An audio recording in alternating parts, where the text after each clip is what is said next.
happens with that. Really? Yeah, they did. And we are live. Good morning, everyone. Bryan Armentrout here with the Food Safety Foundation with my good friend, Jose Sabal of Jose Sabal Consulting. How are you, my friend? I'm very well. Freezing here in South Florida because it's 63 right now. Life is difficult. Yeah, very difficult. Sunny, not even one cloud in the sky, 63. Everybody is using boots and, coats and whatever. People dying in the streets. Yes, it's awful. Well, here in Colorado, I think it's going to be in the low 70s today. So spring is finally arriving here, which is good. Oh, Not that's too great. not too shabby. So it'll be a beautiful day. My wife has today and the weekend off, so that's nice. And tomorrow's my birthday, so we'll have to do something special for my birthday. Really? That's Yeah. great. Hey, happy birthday ahead of time. Thank you. 39. Okay. I thought that it was 37. I used to love pointing out. So when you turn 29, 39, whatever, right?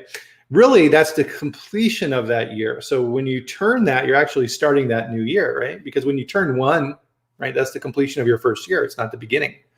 And Yep. so if you want to be a jerk and depress people, that's always a good way to do it.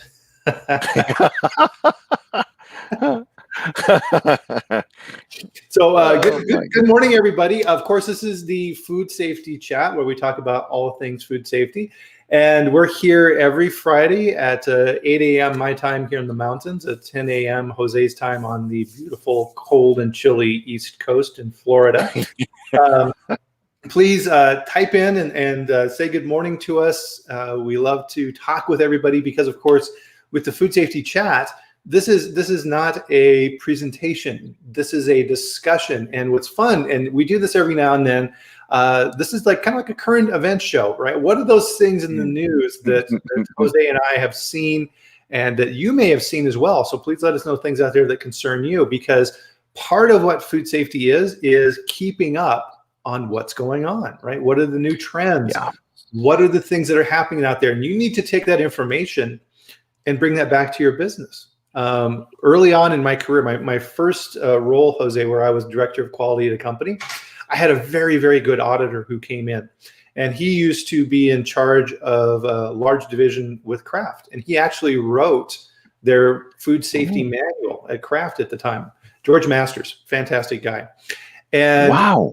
He sat me down, and we were going through the audit, and I just started there, and we were going over our HACCP plan. And he said, "This is all very nice, Bryan, but how do you keep people up to date? How do you know about the new things that are going on?" And I'm like, he's right. So I started doing a newsletter where I would go through and cut and paste and put it in this and send it to my plants. And then other people would find out about it. And I just kept that going for years and years. And if you pay attention on LinkedIn and you're friends with me, you'll see that I post a lot on, what's going on with food safety.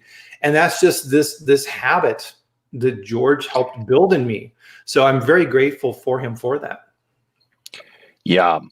Can I say emerging hazards? That's exactly how it is being called by the FDA in the regulation. We should be paying attention to that. Yes, absolutely. Because FDA does, right? When they're out there, and if you're a regional director for FDA, you're looking at this stuff and you're saying, oh, there's a lot of stuff going on in this area. I need to send some more resources there because that has now moved up on my concern scale, right? These are things that are causing illness in the consumer, right? Because this changes all the time. The perfect example for me, Jose, was back when we had that recall a number of years ago for listeria in roasted sunflower seeds. It was like, what? How does that happen, right? Turned out it was cross-contamination, right? But those things, bacteria are tricky, right? They want to live and they find ways to do it. Yep. Very stubborn organisms. Yes, they are. So look at these, Bryan. One observation about what you just mentioned. Because I was teaching a preventive control for human food. I just finished that one yesterday. When I was going through the chapter number 13 for validation and verification, one of the things that is there, okay, is that everybody should be considering reassessing, reanalyzing their food safety program anytime that there is a potential for an emergent hazard. Yeah. So, and this links in with food safety culture and everything else, right? So, Of course. in a company, there needs to be this mindset where people are asking the question of, has the food safety team seen this? Do they know about it, right? So that they can evaluate it, into your point, Jose, so they can assess it.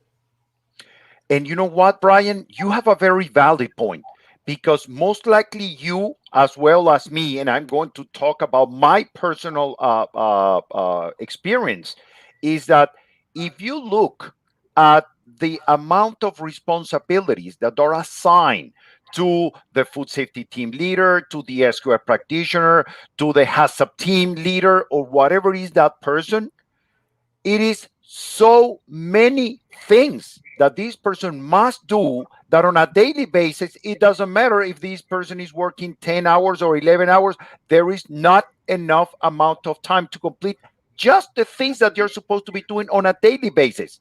So how can we expect that that person is going to have time to start reading and investigating and finding out which are the potential future emergent hazards? Right. Well, and I know when I was working in the industry, what I would end up doing was doing this on the weekend, right? You go through the information because you get these emails, and then you got to sort through all of that information to figure out what's important to me. That's right. Yep. Yep. So I mean, those are food safety culture. You just said it. Yeah. Well, that's part of the reason why we created the Food Safety Foundation, was to help people get this information. Okay. Got it. So now is the point. So for everybody that's joined us, please say hello to us. We love it. But of course, we all have to have, and I have my coffee, and Jose has his beautiful tea. And I have my tea here. I love it. So join us, please, for our morning drink.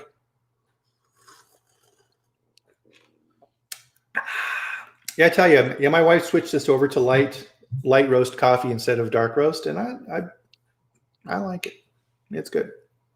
Well, I mean, you got a guest, Bryan, in talking about coffee and so on.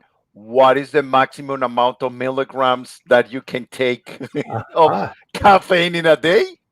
Yes, 400 milligrams. 100? 400 milligrams. 400. There you go.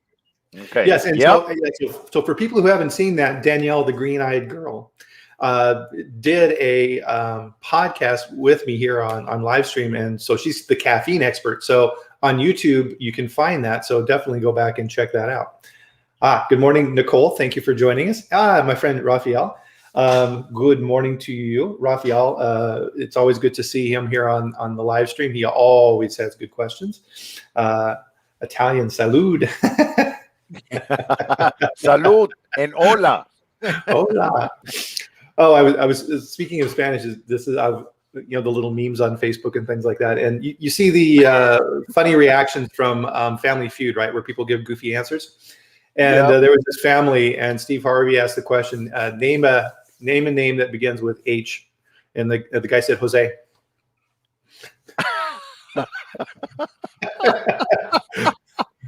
Okay. Quick funny story on that side. Good morning, Mary. It's nice to see you, Tina. Good to see you.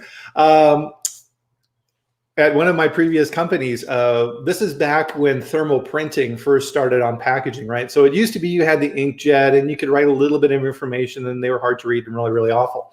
And then everybody switched over to thermal printing of the date codes, and you had all kinds of lines, and you could change the font and everything. It was awesome. Oh. One of my plants out west, and headquarters was back east, decided that they were going to add some information on the label and didn't tell us.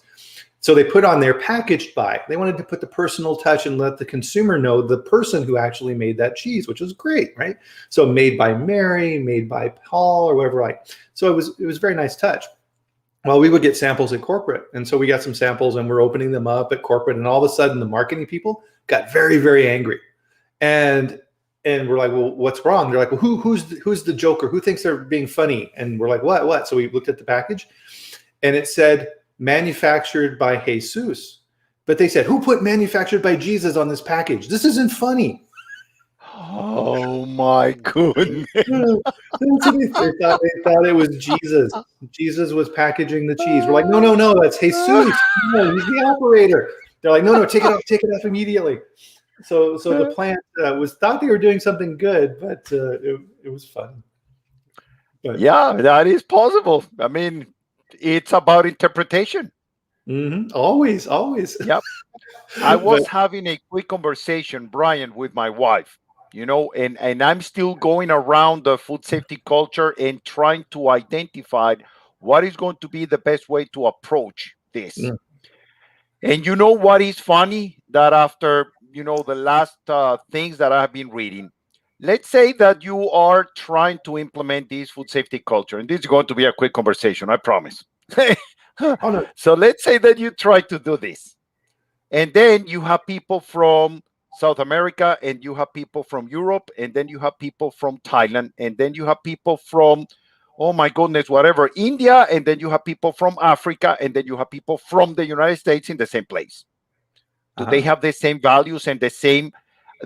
Can you reward one person exactly the same way as you reward another? Maybe not, because of the background culture. Right. So the question here is, how can you create one culture in your company when people have already different ways to receive or give? Oh my goodness. And when I was thinking about that, I thought, that this is going to play a big role. Yeah. There was a company I was working with. And so, of course, within SQF and other standards, it says, documents must be available and understood by the personnel. Makes sense, right? Yeah. But if you have a company with lots of different languages, and this company did, they had lots. And they found out as they started putting together programs for multiple languages, to your point, Jose, even within certain languages, so for example, in India and Sri Lanka and things like that, you have within Hindi and other languages, you have different dialects. So they've started finding out that even within those languages, they had to create documents for sub-languages. It was crazy, absolutely crazy.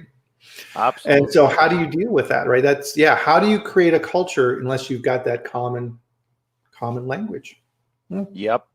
In more ways than one. And again, it's not just the language, Bryan. It's the culture, is what is behind that language. Yeah. It's the customs. Yeah, exactly. Very good point. And I think that's a perfect segue into our conversation today, right? Which is current events, right? So keeping up on what's going on there. So what Jose and I have done is we picked some of the recalls and other issues that are going on there that have caught our attention that we think you need to be aware of. So sometimes I think, right, let's say, for example, if you have documentation that's all in English and you have a predominantly Spanish plant and you're getting allergens mixed up, that may be a reason why. They don't understand what the labels say. Yep. And actually, Bryan, if the majority of the workforce speaks Spanish, which is quite typical here in the United States, who trained them? Yeah. Okay. Because I can tell you one thing, it's going to be easier for anyone that on a regular basis speaks Spanish, which is the case in many of the companies in the United States. They're working at the line. They're not talking in English. They're speaking Spanish. Right. So what that means? That means that they will be way better understanding any training if the training is provided in Spanish. Right. It's just more efficient, right? Yep. It's a very good point. One of the things that we did at a company I worked with in the past is at the supervisor level and above, right? Because we understood that you needed that conversation level for the workers, is that we gave everybody tests of English comprehension. But what we did is we said, okay, if your comprehension is below a certain level, we will pay to teach you. We will send you to classes and we will help you bring up your skill set in that area, right? And this is at the supervisor level and above. And that worked really, really well. Wow, that's amazing. Yeah. Actually, that's a good idea. Yeah, it was a very good approach. So you allow that communication on the lines to be efficient, right, and go in Spanish and be done correctly, and you had that bridge between speakers and non-speakers. And actually, communications, Bryan, is one of the one of the pillars. And I'm going to say pillar to say something that everybody says, but I mean, it's one of the components of the creating the food safety culture. Yeah, I mean, what are we doing right now? Right, we're speaking and talking and communicating food safety. This is how you do it. Yeah. And when you don't, that's when you get recalls. But, of course, yes. Yes. Well, actually, you know what is funny? And I believe I mentioned this in one of our previous chats, Bryan, but I read something on LinkedIn one time saying that the only thing that any company in the food business needs to to have a recall is to work with food. Small or large, the only thing that you need to do is to work in the food business in order to be able to have a recall. Right. And part of what I always remind my clients of is that, okay, even if you, in your company, you have an amazing culture and you have a really good grasp of food safety and everybody's on board and doing very, very well, and you've never had a recall so far, what about your suppliers? Yeah, good point. That's where the risk is, right? And I think a good example of this, and this is kind of a good segue into one of the topics for the recalls today, was this little cheese company in New Jersey, right? Abuelito Cheese, right? With this big Listeria recall. And it ended up, I think, right, this company was like $1 or $2 million and impacted, I think, at one point, 26 states. Wow. Yeah. And I went out to their website this morning and looked at this and to see if they posted on here, right? Because that's one of the main ways for consumers. If there is a recall, they don't necessarily know to go to the FDA website. They will go to the website on the package. And on the bottom of their website, they added a little section on here saying that they have high quality standards in their lab done testing and we meet the requirements of health and FDA. No mention of the recall. Nothing, right? That's not right, right? You in those situations, in my opinion, right, you have a moral obligation to let people who are looking for that information know that something's going on. And that messaging that they've got on the site right now is telling people they don't have an issue. Yeah, when they do, because actually if you go online, Bryan, and you look at the information from the investigation, the FDA is becoming very transparent in what they're doing. They are publishing everything right now. So you go online and you can see that, and I saw it here, that so right now, there are 5 illnesses, 5 hospitalizations, all of them in the state of Nevada. For the real water? That's for the real water, is that right? Yeah, absolutely. And that's kind of the next really strange one, right? Is real water. So how many people out there who are listening to us have heard about this issue going on with hepatitis and this company in Nevada, Real Water? Let us know if you've seen that, because this is a very interesting one. Let's see. It's a very unique one. Yeah. And I think there's a lot of lessons here to be learned on what not to do if you have a crisis situation. Let's see. So Raphael has a comment here for us. It's not only the background culture, environment counts, right? Yeah. Several years ago, he was in a cheese plant that wasn't doing too well, and improved their operations. And they had 3 languages in the plant, and it took 6 months before they could do changes, right? Because, visual alerts. Yeah, using pictures instead of language is really good, right? But I think Raphael's point here is that language barrier slows things up, right? Because you have to work through that.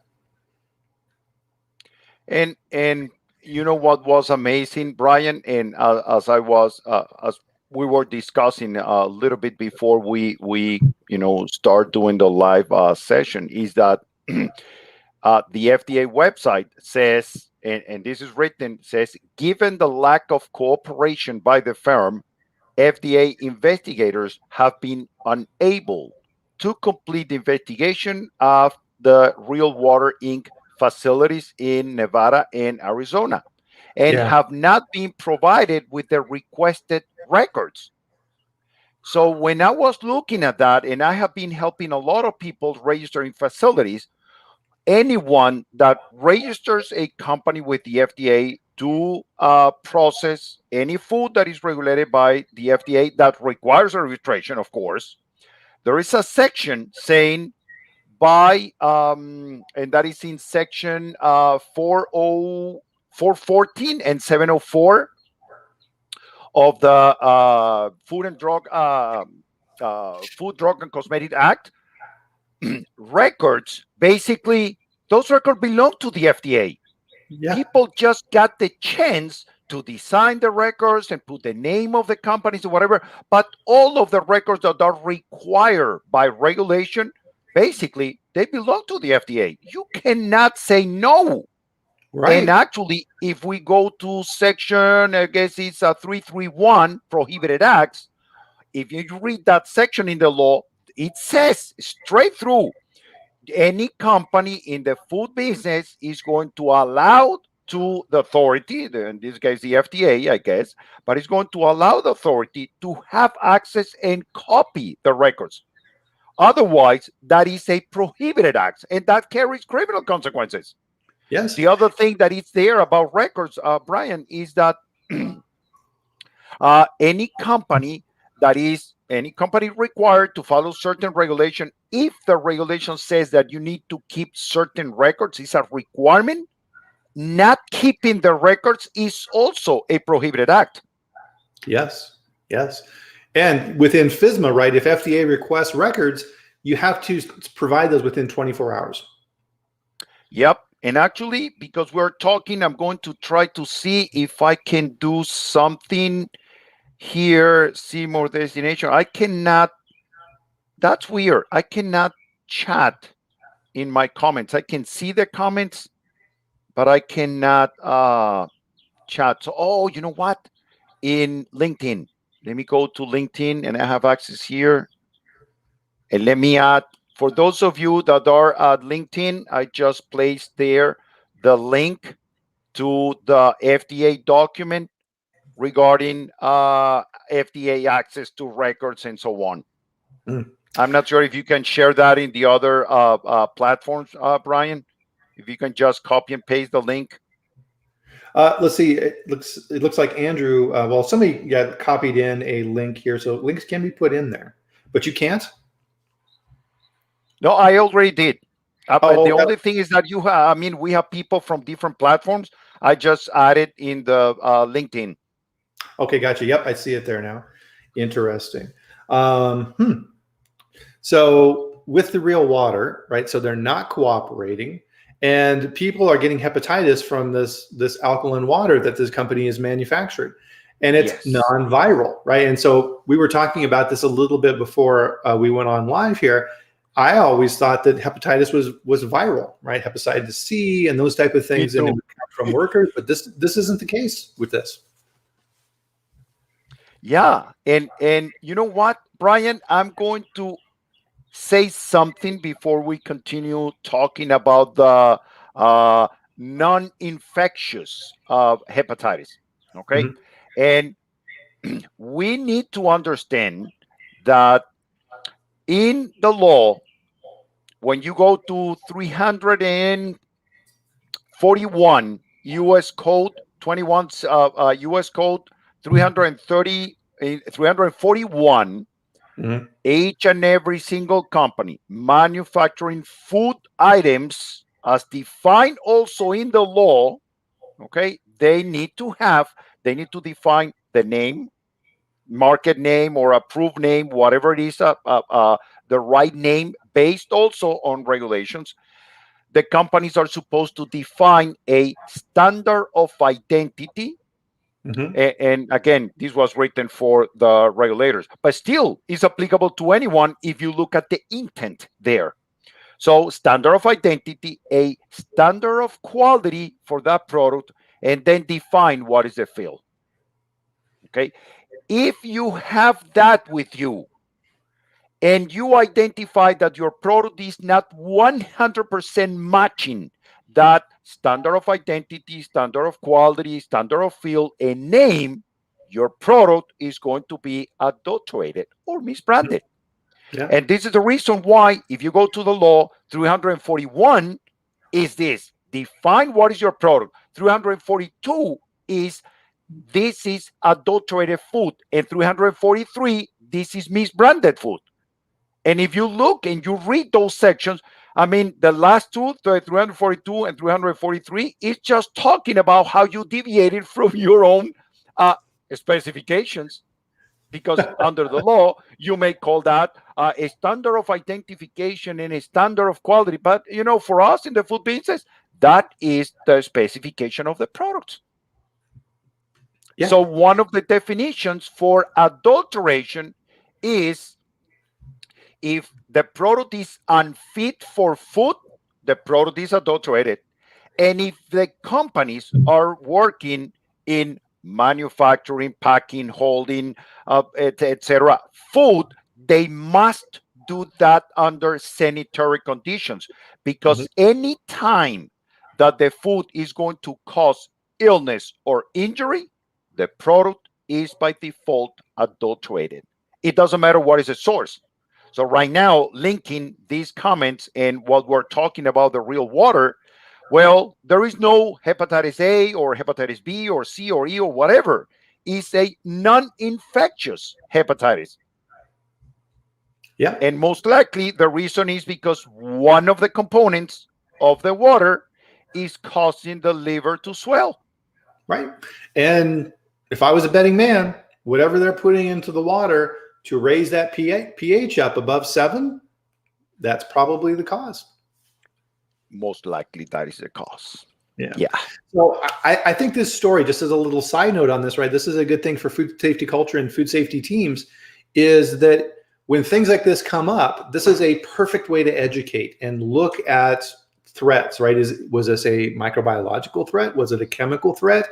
Why did this company miss this when they were doing their hazard analysis? Or even, did they do a hazard analysis, right? Because this is food. Water is food, and this falls under FSMA. What's very interesting about this too, right, is so FDA is not getting the documentation. And if you go to the website, Jose, for this company, and I'll put this in the comments here, they took down their site. They took down their website. Yeah. So you go to the website, guys, and it says site is down for maintenance. They link to a video from the president of the company, Brent Jones, and he says, hey, we're very sorry, and we have the highest standards and things like this. This is the first time I've ever seen a company president do something like this, which is very interesting. And they have water reports and a press release. Other than that, everything else is gone from the website. Well, one thing that is quite interesting, Bryan, in this conversation is that if you go to 117, 21 CFR 117, the preventing control for human food, if you go to the section for definitions, 117.3, the last definition there is the definition of you. So every time that anyone reading the regulation reads the word you means the owner, the operator, or the agent in charge of the company. That is the person that is the most responsible for the products that the company is shipping into the market. Most likely, that is the person that is going to jail. Yeah. And that's why we see when warning letters go out that they're always addressed to that person in authority, right? The CEO in most cases. Yes, that is correct. So my guess is that Mr. Brent Jones, if he hasn't received it already, is going to be getting a warning letter. Well, yeah, it's possible. I mean, what can I tell you, Bryan? If I'm just vertical on the interpretation of the law, and I know that prohibiting access to the records, it's a felony. It's criminal. So my goodness, what can you expect? I won't be surprised if the Office of Criminal Investigation start, performing some kind of send some people to start working there. Yeah. Well, yeah, here's an interesting little tidbit from this story as well, too, that Food Safety News talked about. So FDA, and this is in quotes, right? This is from FDA. So when a recall occurs, you work in your region with the recall coordinator. So for example, this is so everybody understands this, is that if you have a recall, you notify FDA and you go through the reportable food registry and you begin working with the crisis coordinator in that region. And you will tell FDA, it's like, okay, we produced 10,000 cases that are subject to this recall, et cetera. And it went to this retailer and it went to this distributor and we sold some on the internet through this and everything else. You have to account for all of that product because you need to track it down. So FDA in here talked about on March 31st, right? So this is very recent, that FDA audited again and found that a number of distributors had not been notified by Real Water. And also they found that the company was still promoting the product on social media despite the recall announcement. Crazy, crazy. That, I mean, again, I was teaching a preventive control just yesterday. I finished yesterday, and there is a section in the recall, the chapter number 15 in that class that talks about how to, go through developing your written recall procedure, how to notify the customers whenever you have a recall, and keeping a daily reconciliation of the effectiveness of your recall. Mm-hmm. And it's a requirement. It's not optional. No. And I am on the internet right now. I can buy a Real Water right now. Oh, okay. Great. So that one says page not found. That's good. eBay. Oh. Nothing so on you eBay. know what? While you search, Bryan, Rafael was put a statement there how far adulteration can go. Only if product is bad or you are out of specifications. So, Rafael, if you look at the law and whatever is written in 117.1, which is basically the scope of the regulation for human food, what is prohibited is that any company that is manufacturing food must work under sanitary conditions. And the sanitary conditions are defined in the GMP section, Super B of the regulation, and also in all the other sections talking about how to control hazards. So what is a fact based on the definition of adulteration is that if any company is working under insanitary conditions, the product could be adulterated with filth. So if your products contain a piece of hair, are they going to cause harm? Are they going to send people to a hospital? No. Most likely is that people will never notice that. Still, the product is adulterated because the product is not in full compliance with its own specifications. And if the product is adulterated with a hazard that will cause illness or injury, of course, that is also adulterated. So my point, and this is something that is hard to make people understand, is that when you talk about adulteration, the same way that is written and defined in the law, if you are working under insanitary conditions and your product contains a little bit of dust,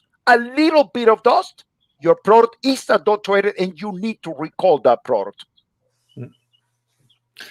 So part of this too this is why we have in our supplier controls continuing guarantees, right? So NCOAs and so on.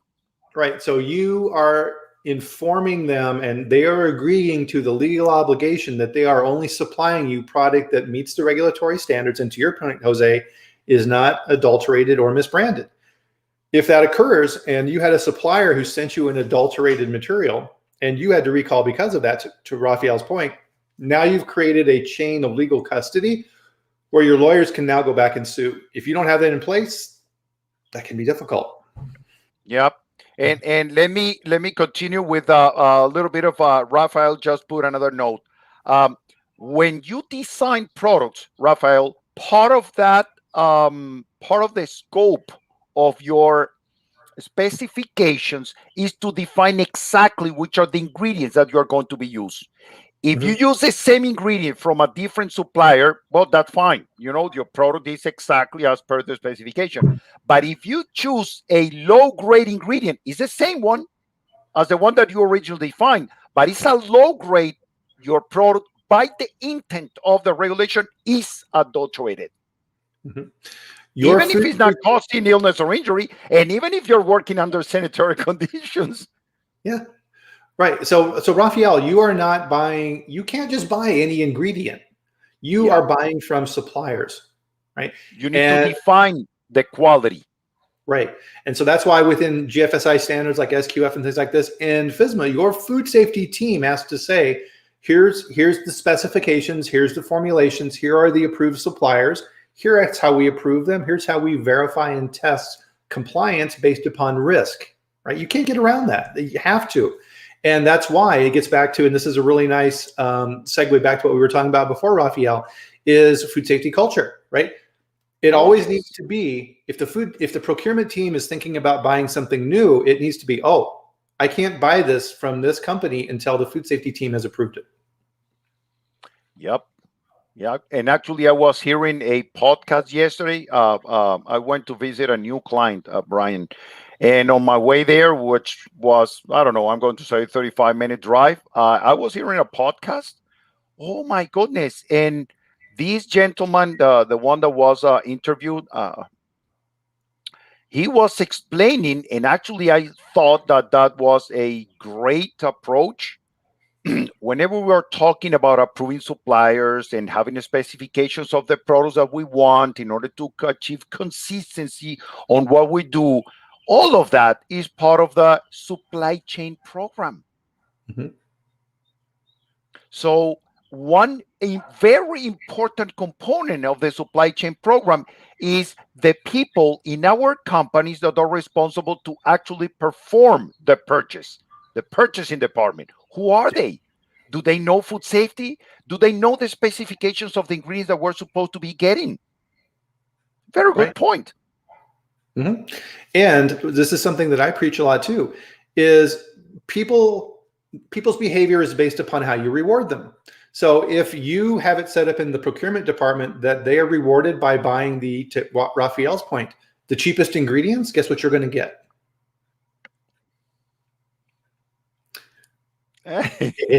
Exactly.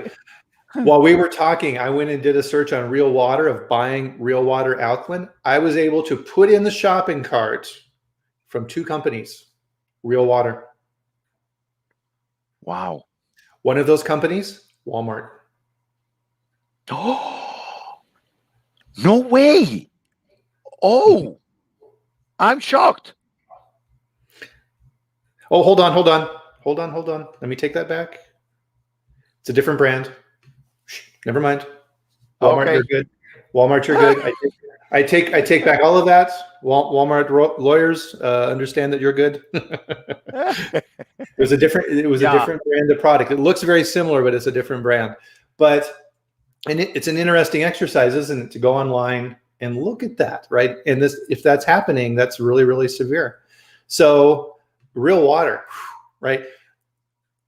My advice to anybody listening to this who's involved with food safety teams, go investigate this Real Water case and use this as an example of what not to do if you're making your consumers ill. Yeah. Because illness or injury is actually the definition of a hazard, and hazard it's adulteration of the product. You cannot ship a product that is adulterated, period. Yeah, exactly. Andrew here made a comment in here about the large pet food recall. Yeah, giant one going on with salmonella, right? Fresh pet foods. I tell you what, my confidence as a consumer in the fresh pet, the little fridges in the stores where they have this unretorted products and things like this, I'll never feed that to my pets. There's been too many issues, right? So just strictly speaking, as someone who has a dog and loves their dog and things like this, it looks really, really risky, right? And it is. If I was a quality manager working for one of these companies and I had the best processes and systems in place, I'm being lumped in with everybody else who's not, right? So that's damaging the industry, right? It's food safety needs to be looked at collaboratively. So this fresh pet food industry really needs to take a look at this to figure out where these problems are coming from. Yeah. Yeah, and actually, Bryan, I'm not sure if you want to touch a little bit the Frito-Lay or the Whole Foods. Oh yeah, absolutely. So there's a couple here that I keep an eye on. So Sabra, right, which does hummus and things like this, fantastic product. I love their product. But if you go through and you read the food safety data, hummus is very risky. Hummus is very risky. Oh yes, salmonella and things like this. And so Sabra just had a recall for salmonella. And I'm like, they had an issue with this as well too. And I went back and looked in the records. About 4 years ago, they had a recall for listeria in their hummus. Right. So hummus is a risky product. And so if you're in a high risk category and things like this, you need to really pay attention to hummus type products and be aware of that risk. And the recall that happened in November of 16, Jose, was huge, huge recall. When you go to the archives for FDA, the list of ingredients, finished products that they recalled, long list. So what happened? Sabra should have figured out what was going on with that and hopefully prevent it, but they didn't, right? So now they've got another microbiological recall on their hands. And you know what? Look at this, Bryan, and most likely you are going to agree with this approach. So let's say that we are called by someone that wants to make some hummus, okay? And they say, oh, Jose, I want to do this, and I love how to, the Greek, and I have the experience of doing this wonderful product with a lot of flavors and blah, blah, blah. And then I say, yep. Yeah, you are receiving raw materials coming from the field with all of the possible hazards that you can imagine, and your finished product is going to be ready to eat, exposed to the environment before being packaged. So you're going to have all the potential hazard that you can imagine coming in, plus the environmental hazard of your facility. Yeah. And for when you go to FDA Appendix 1 and you look at the risks that FDA is recommending for hummus from a microbiological standpoint, Bacillus cereus, Clostridium, both botulinum and perfringens, E. coli, Salmonella, Listeria, right? Risky products. I don't need to go there to tell you that, but yes, actually I was not thinking about the Clostridium botulinum, but some of those containers are sealed. And then when the people open them, they open at home and they, but they are sealed. Yes. Right. Anaerobic organisms. Yeah. So to Raphael's point here, he was asking about hummus in the can, right? So retorted hummus. If they don't do it right, you have a risk of potentially of having botulism, right? So that's but bad. You know what, Bryan? I believe that it's not in a can. I believe that they got those plastic containers and they seal. They should be, I guess, moving the containers through an induction seal, and they basically seal the top just for marketing purpose, just to prevent something going in during distribution, transportation, and so on. Yep, definitely. Yep. And so, yeah, to Raphael's point on that too, right? That's how it's processed is key. Absolutely. Right. So that food safety team needs to be on top of that. So guys, if you like hummus like I do, be warned about hummus. Or make the hummus at home. And eat it right away. Yes, exactly. The other big one that I like to keep an eye on is our friends at Frito-Lay, right? So you'd think that recalls happen with small companies and things like this, but Frito-Lay, Jose, is constantly fighting with recalls for allergens. And this is all mislabeling. And so we talked about last year, they had a series of recalls, right? So they had the Lays where it was mislabeled. So I went to the website to see if there was anything new for Frito-Lay. And guess what? Quaker, who's part of PepsiCo, had a recall on March 1st for Rice Crisps for, guess what? Undeclared soy. Again, oh my goodness. So when you go to the FDA website and look at recalls, Jose, I had a recall in 18, 2 in 19, 1, 2, 3, 3 in 20, and now 2 in 21. Wow. Well, you know what, Bryan? Just because we just a little bit before we started the class today, I mentioned that I'm going to be opening my ISO 9000 vocabulary, and look at this. So these companies are having maybe in the same facility, maybe in a different facility. At this point, I'm going to say it is relevant. I mean, if you have something happen in one facility and then they correct it and fix it and it's not happening again, fine. And if that happened in a different facility of the same corporation, but it's a different facility, I will say, well, they should not be, you know, uh, should not be happening, because whatever happens in one facility should be communicated to the others. It's the same corporation. That's what I'm expecting. Okay. Right. If it's improvement in one, should be improvement in the other one. So my point is that I have in front of me the ISO 9000.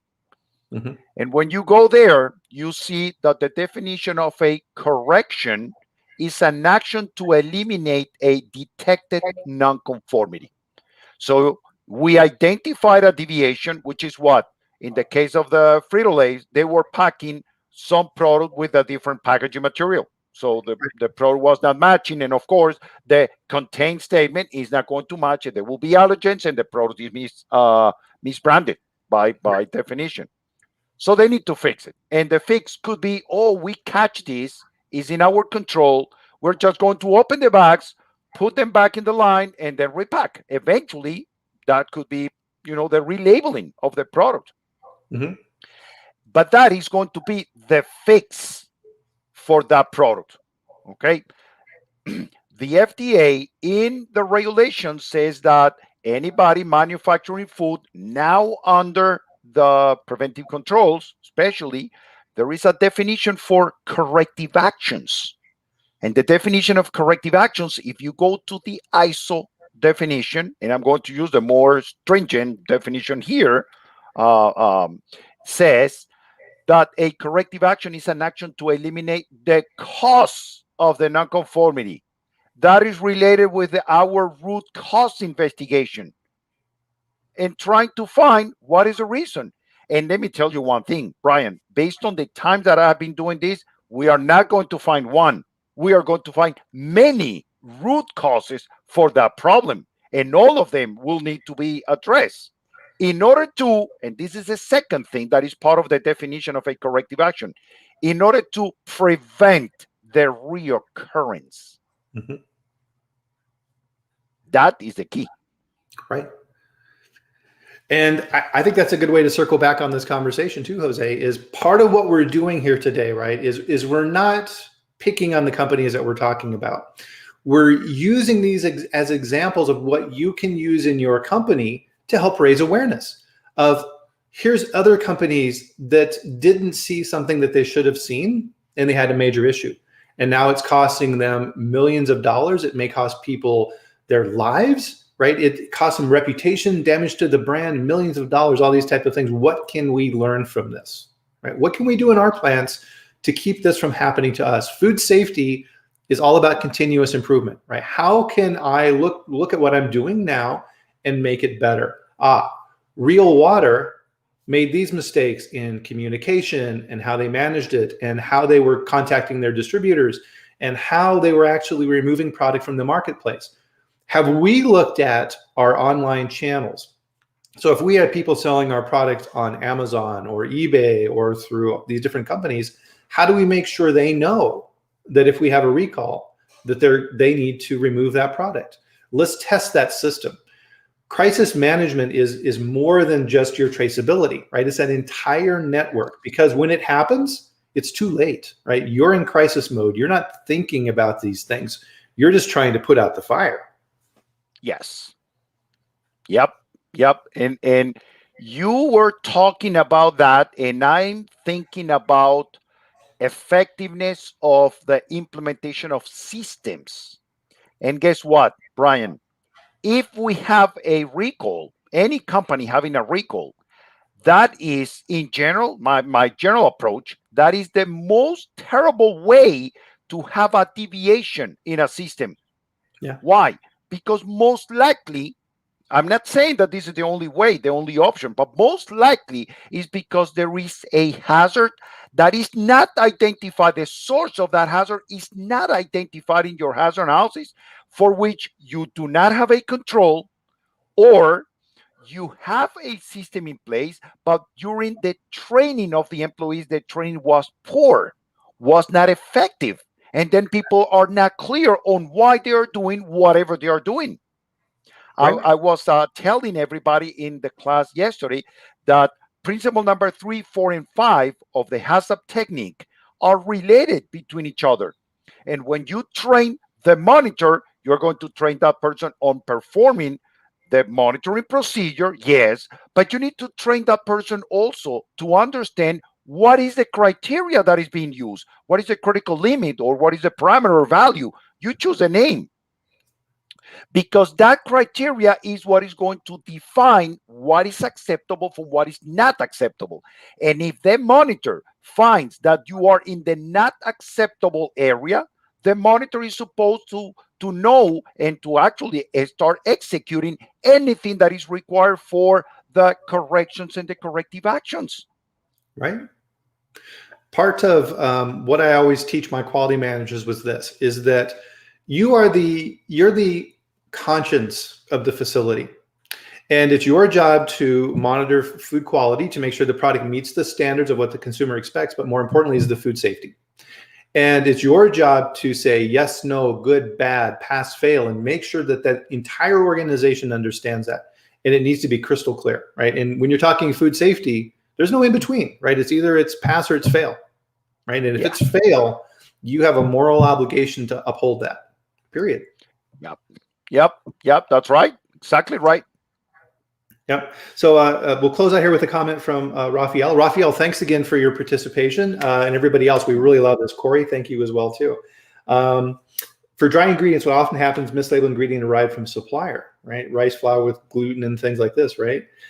Absolutely, right? So if that's the case, if you have a new supplier, that needs to be part of your supplier approval program, is sampling of raw materials coming in to make sure they're doing what they should be doing. Another comment here. I'm going to apologize. Any guess on how to pronounce this gentleman's name, Jose? Tiago? Yeah, I think you got it. Good job. Is there an open data environment where we can see and extract on a per food subsector company basis the amount and severity of cases historically, where we can have it mapped?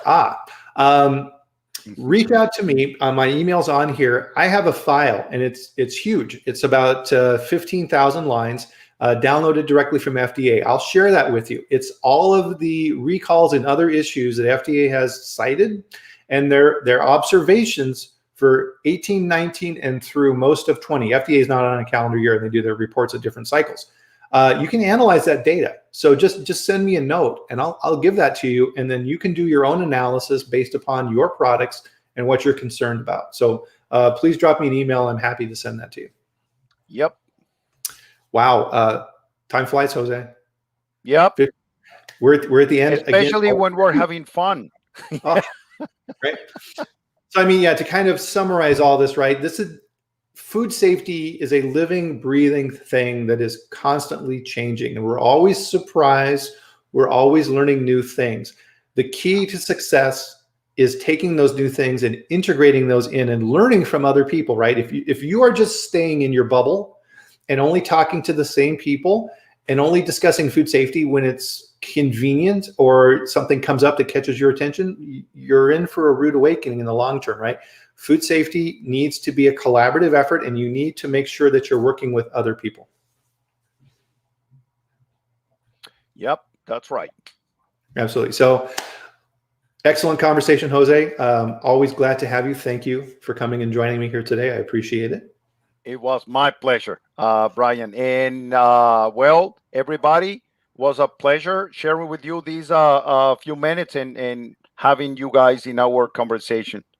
Yep. Have a And great so, day. of course, yep, we'll be back here next week, Friday at the same time here for live stream. So please join us then. And we're always happy to see everyone. So have a great weekend, everybody. We'll talk to you soon. Bye, Jose. Bye-bye, Brian.